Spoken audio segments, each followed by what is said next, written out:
Judges chapter 4. You read here about Barak. Well, God's plan was to save Israel from their enemies through Barak. And so he's told to go and gather the men of Israel together and go and fight their enemies, and God would be with him. But he kind of doesn't want to do that. His faith is weak. And he says to Deborah, who is the prophetess, if you'll go with me, I'll go. But if you won't go with me, I will not go. And she says on behalf of God, I will go with you, but this victory will not be to your honour. Yahweh will sell Sisera, their enemy, into the hand of a woman. So, Barak, did he believe? Well, yes. Did he believe very strongly? No. Was his faith complete? No. Was he an atheist? No.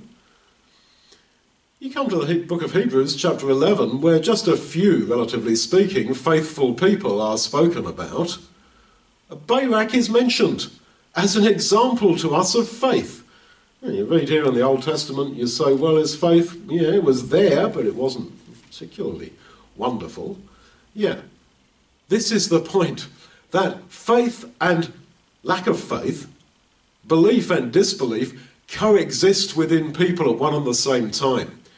You remember Mark 9, how the man says to the Lord Jesus, Lord, I believe, but help my unbelief. He believed, yeah. Did he have unbelief? Yes, he did.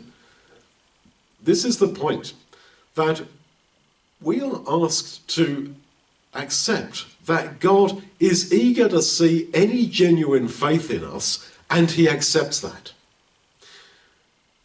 It's like the Lord Jesus, when he came to the fig tree that represented Israel, and he cursed it because there was no fruit on it, but it was not the time of fruit.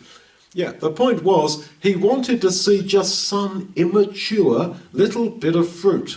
And he would have accepted Israel, even if there was a little bit of faith, no matter how immature and undeveloped it was. And he was hungry, right, to show how he hungered to see that. So do not beat yourself up because you think, yeah, I believe, I'm definitely not an atheist, but my faith is not strong. Right, okay, but you've got that kernel of faith, and that is what God looks at. When we read about Abraham as the father of the faithful, and he's a top bloke as far as faith goes, that's what the New Testament says. You read the Old Testament, his faith was up and down. He was very weak, but he had faith, and that's what God maxed out on. And that's what he sees in you and is well pleased with it.